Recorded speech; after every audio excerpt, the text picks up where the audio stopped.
Hello, I want to talk to you about aggravated assault while driving under the influence. In Pennsylvania, that requires the government to prove that somebody negligently caused an accident, gave somebody serious bodily injury while driving under the influence, and that the driving under the influence is what caused the accident. So as a defense attorney, you have to break that down in several parts. So first, you look to the DUI. You look to the blood or breath test they're using. Was it a hospital-based test? Was it a forensic lab using gas chromatography?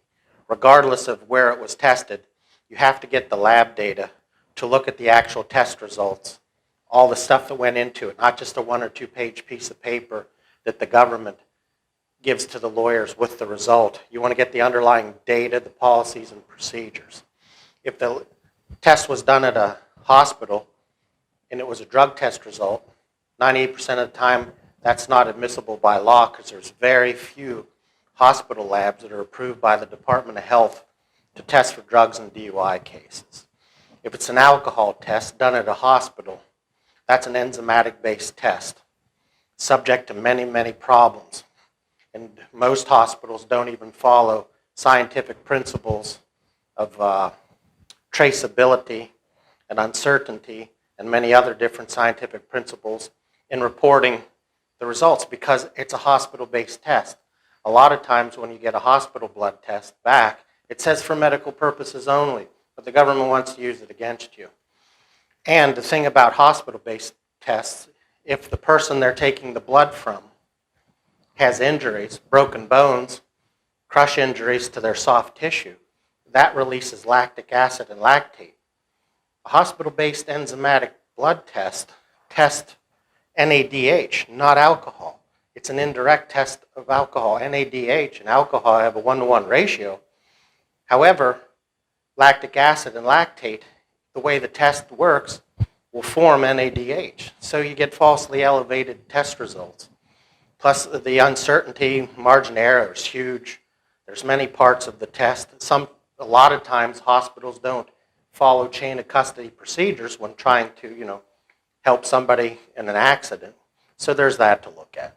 If it's a forensic lab, just because they use gas chromatography or liquid chromatography for drugs, they call it the gold standard, the government does, but that does not mean everything is golden.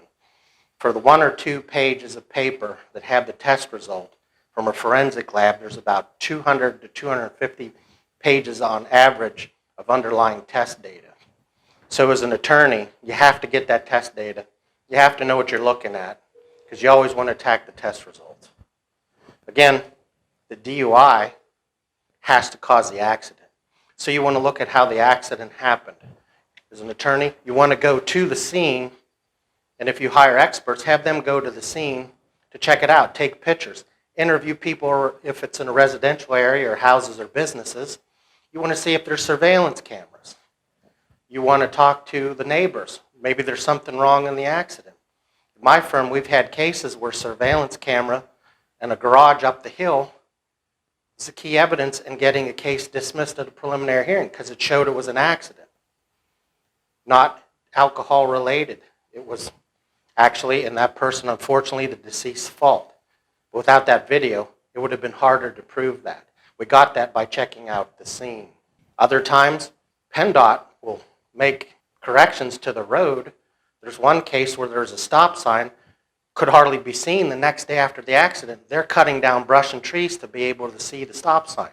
Those are things that are crucial. That's just several examples about looking at the scene and have your experts.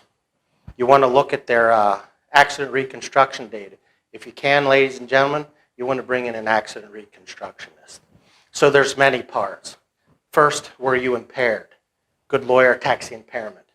Then the impairment has to cause the accident, which causes serious bodily injury, and that's another thing. Just because someone's injured does not mean it's serious bodily injury. So you have to look at many things in these type of cases, ladies and gentlemen. I'm Brian Manchester, Manchester & Associates.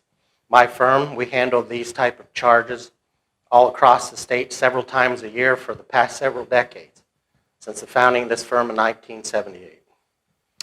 I thank you for taking the time to watch this video. If you have questions, feel free to email me.